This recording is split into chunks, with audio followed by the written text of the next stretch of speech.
5টা। তো আমি ভেবেছিলাম কেউ মনে হয় আমাকে ছাড়তে যাবে, তাই 5টায় উঠেছিলাম। কিন্তু এখন দেখি টোটো যাবে না, আর সবাই কোথায় কোথায় যেন বেরিয়ে চলে গেল। তারপর কী বলতো, এই যে একাই হেঁটে হেঁটে যাচ্ছি। আমি আসতে বললাম, আসছে নাকি দেখি। যদি আসে তাহলে অর্ধেক আসে, আমার যতটাই যেতে হবে।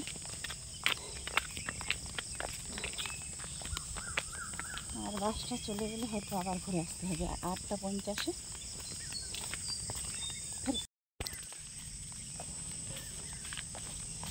নাহলে আবার মালদা বাসটা পাবো না।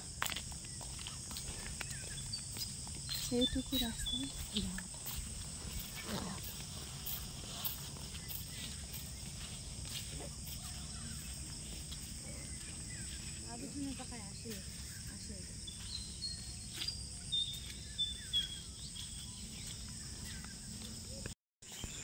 আমি শর্টকাটে এদিক থেকে আসলাম, রাস্তাটা কিন্তু ওই দিকে আছে তাড়াতাড়ি করে আসার জন্য। কিন্তু কি বলতো, এই দিক দিয়ে জল।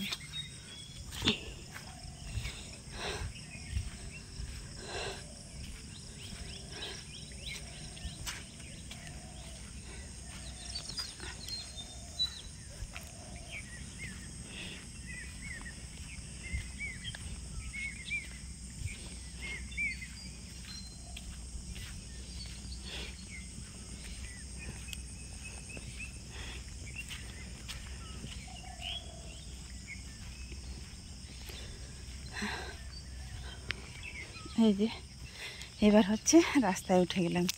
পাকা অবশ্য রাস্তাটা, কত সুন্দর তাই না? গ্রাম যেমন দেখতে সুন্দর, তেমনি কিন্তু সমস্যাও আছে। যেমন যে একটা টোটো, বাস, গাড়ি কোনো কিছুই তোমরা পাবে না, পাওয়াই যাবে না।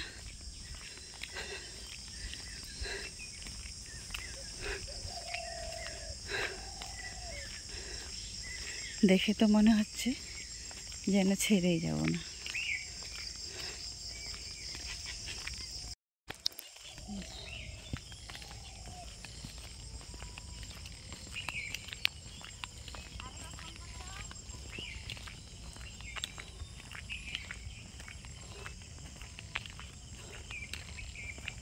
জানি না আজকে পাবো কি না বাসটা, কারণ 8টা 49-এ ট্রেন।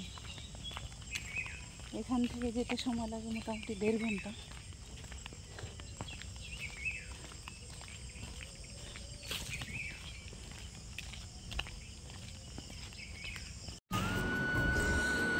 এই তো ফারাক্কা ব্যারেজটা পার হচ্ছি। যতবার আসি ততবারই এই ভিডিওটা করি, যতবার আসি ততবারই এই ভিডিওটা করি। হ্যাঁ, তো আমি তো কী জন্য গিয়েছিলাম আর কিসের জন্য পুরোপুরি তোমাদের না বললেও কিছু একটা তোমাদের বলেছি।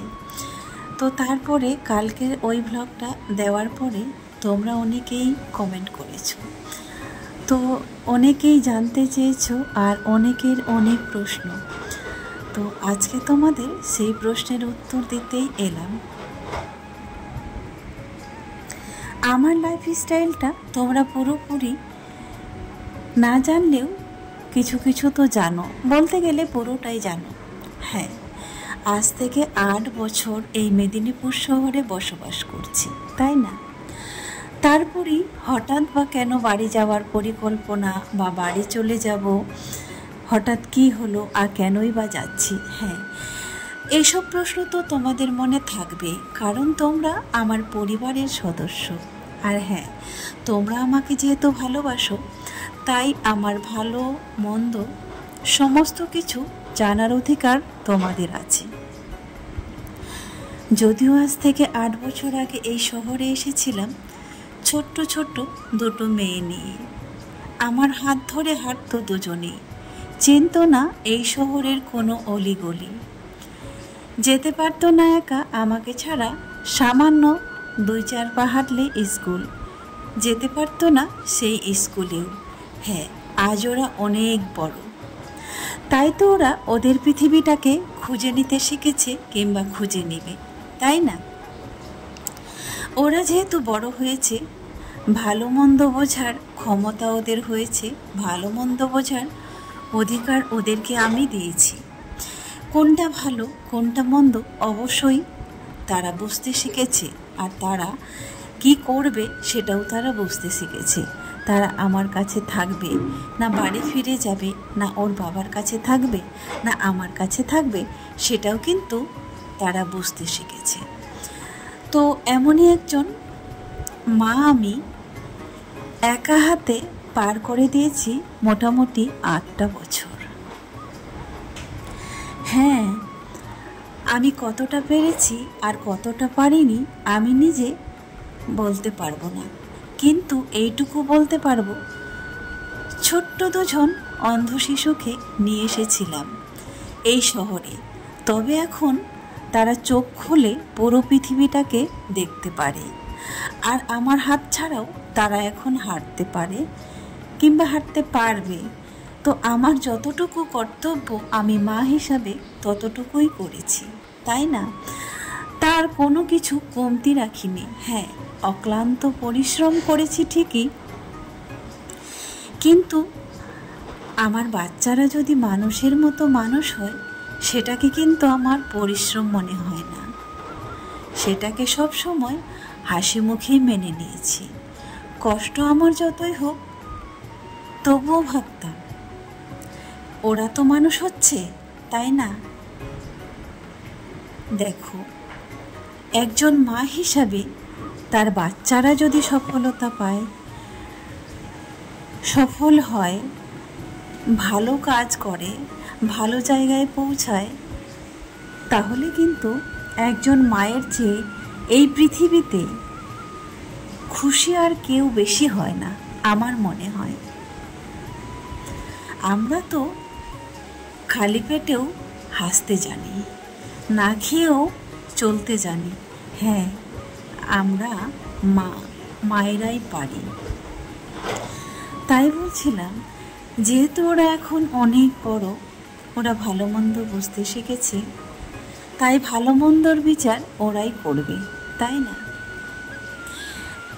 আমার যতটুকুই ছিল দায়িত্ব আমি ততটুকুই পালন করেছি, এর ঊর্ধ্বে আমার আর কিছুই করার নেই, তাই না? পড়াশোনা করার দায়িত্ব ছিল, বড় করার দায়িত্ব ছিল, মানুষ করার দায়িত্ব ছিল, সেটুকু তো করে দিয়েছি। এখন তো ওরা অনেক বড়, তারা বুঝতে পারবে আমরা কি করব, আমরা কোথায় থাকব, কি করব, সেইটুকু তো ক্ষমতা তাদের ওপরওয়ালা দিয়েছি। তবে হ্যাঁ, আমার বাচ্চাদের ওপর অতটুকুই বিশ্বাস আছে যে তারা আমার অবাধ্য কিছু করবে না, আর আমিও কখনো তাদের স্বাধীনতা কেড়ে নিব না।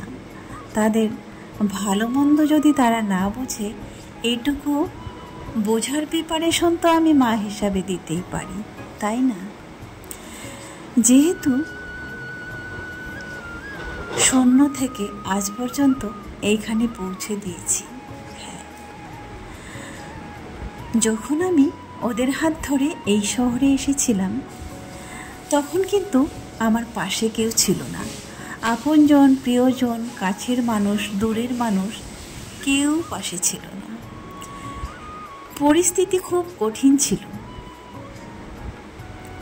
হ্যাঁ, এই পৃথিবীটা ঠিকই আছে, শুধু পৃথিবীর মানুষগুলোই স্বার্থপর। তাই বলে যে সব মানুষের স্বার্থপর তাই না।